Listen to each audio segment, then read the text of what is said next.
Au président du SMAG et à vous-même, parce que dans la presse, ici dans Saint-Enceinte, vous aviez indiqué que le PDU n'était pas financé à 70% quand il a été voté en 2019. Monsieur donc le président, vous nous annoncez que vous avez réalisé 76% du PDU. Alors si j'ai bien compris, ces 76%, dans ces 76%, vous déduisez toute la partie RER, c'est-à-dire les 1,2 milliard qui concernent le ferroviaire, pour qu'on parle de la même chose. Parce que pour le citoyen, pardon, pour le conseiller métropolitain, c'est pas simple, mais j'imagine le citoyen qui essaye de suivre le PDU, comment ça se passe. Hein, il a un président qui lui dit c'est pas financé à 70%, un autre président qu'on a fait 76%. Donc on comprend que ces 76%, c'est 76% de la moitié, ou d'un peu moins de la moitié, de ce qui est prévu dans le PDU. Parce que tout le ferroviaire est mis à l'écart. Comme ça, on parle de la même chose qui est déjà pas mal. Et le PDU ne comprenait pas, vous avez pris en compte les 200 millions de renouvellement du patrimoine qui n'étaient pas pris en compte par le PDU Montgaburu, pour simplifier.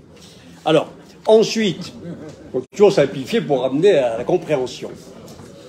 Ensuite, on a évoqué donc les gratuités. Parce que là, il y a une grande bataille, il y a la gratuité, on distribue des tracts. J'ai été bénéficiaire dans les rues de deux partis qui sont représentés ici, donc pour la gratuité. Donc si j'ai bien compris, la gratuité totale, c'est 60 millions d'euros par an, mais évidemment, chaque année. Bon, quand on les perd une année, il faut les renouveler chaque année. Alors, moi je dis à ceux qui sont favorables à la gratuité, ce n'est pas des tracts qu'il faut distribuer, puisque vous êtes ici aux manettes. C'est des amendements qu'il faut faire ici pour dire, voilà, je veux tant de gratuité, 10 millions, 20 millions, 30 millions. Je fais un amendement pour voter 10, 20, 30 millions au SMAG pour la gratuité. Et où je les prends? Dans quel budget? Ou sur l'impôt? Voilà, c'est ça la vérité. Parce qu'autrement, c'est de la démagogie. Hein, ceux qui ont déjà été favorables à la gratuité des 18-25 ans en 2014, qui l'ont annoncé pour que les jeunes votent pour eux, et alors qu'ils avaient les manettes de tout, du SMAG, de la vice-présidence au déplacement, ne l'ont pas fait, et qui aujourd'hui font à nouveau rêver sur des gratuités qu'ils n'ont pas la capacité de financer ou qu'ils ne nous disent pas comment ils vont financer, ils font de la démagogie. Il faut bien que ce soit clair. Et vous aviez dit vous-même, Monsieur le Président, qu'en 2019, le PDU avait pour objet de faire rêver. Ça tombait très bien, c'était un an avant les municipales. Donc je reconnais qu'il y avait une très bonne coïncidence pour vous. Mais ce rêve, évidemment, après, il se heurte à la réalité. Or là, on recommence à tromper le citoyen. On lui dit des choses qu'on ne nous annonce pas comment on va financer. Et je rappelle ici que le PDU, toujours pour simplifier Montgaburu 2019, prévoyait 30% en 2030 de participation des usagers au financement des transports collectifs. Alors si les mêmes nous disent aujourd'hui qu'ils veulent des gratuités, comment est-ce conciliable avec leur vote de 2019 indiquant qu'ils voulaient 30% de participation des usagers? Et si cette participation des usagers, ils ont changé d'avis en même temps qu'il a changé de président, qu'ils nous disent combien il a diminué et qui la paye, où on le prend. Je crois qu'il faut vraiment, sur ces sujets-là, pour que nos concitoyens puissent suivre, parce qu'autrement, évidemment, ils seront promenés de promesse en promesse, puis évidemment, certains parient sur leur capacité d'oubli, et à mon avis, c'est comme ça qu'ils se désintéressent de la vie civique, et c'est comme ça qu'ils décrochent et qu'ils ne suivent plus ni les débats, ni les questions de fond. Donc, cette question-là dont vous parlez, eh bien, je pense qu'il faut sortir de la démagogie, venir aux réalités, dire où, comment, combien, quand et qui. Parce qu'autrement, je répète, on trompe les concitoyens. Et puis, il y a un deuxième sujet, moi, que je voudrais aborder pour le président du SMAC, c'est la question du vélo, de l'organisation. Parce qu'il y a tous les spécialistes qui sont très critiques sur les choix d'infrastructures que nous avons faits sur le vélo, qui ont été probablement des erreurs graves, du fait d'une certaine précipitation, d'une volonté de faire de la com, etc. Enfin, on connaît tout ça. Les spécialistes critiquent notamment durement ces choix rappelant que les grandes villes du vélo, comme Copenhague, ne réalisent plus de pistes bidirectionnelles depuis 25 ans. Et nous continuons. Alors, pourquoi nous continuons? Est-ce qu'on ne peut pas faire autrement?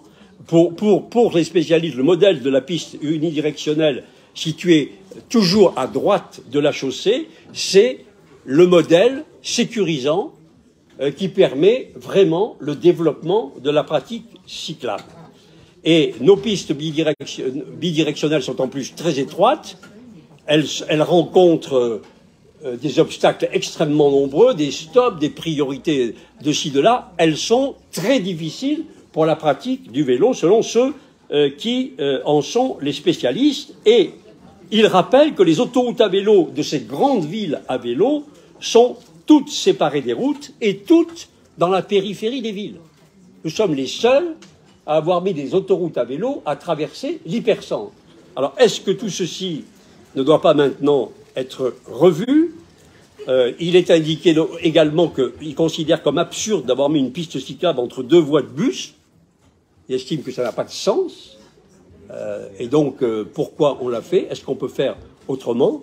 Et j'ai lu le gourou du vélo de Copenhague parle de pistes stupides. Je dis bien stupides. C'est les pistes que nous avons créées dans les quartiers nouveaux.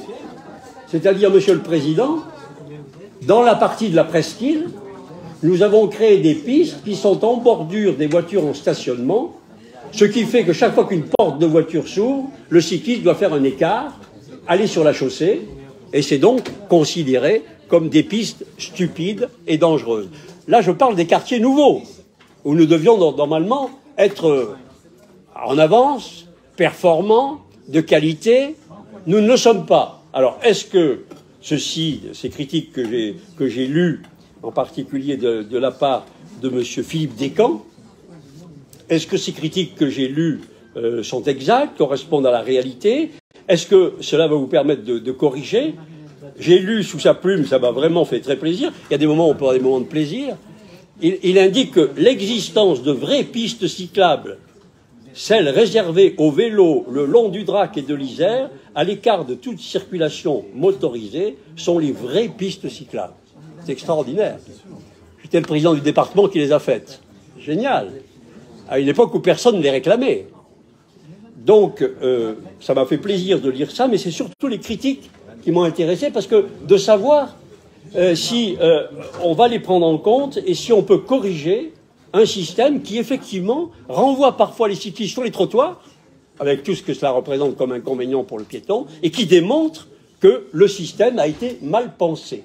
Donc, Monsieur le Président, est-ce que j'ai bien compris sur la répartition des réalisations? 70% non réalisés, 76% réalisés de moins de la moitié.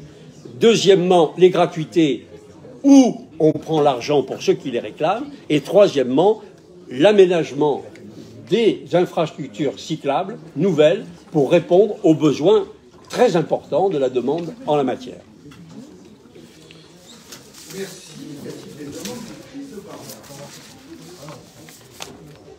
Pierre Lavrier.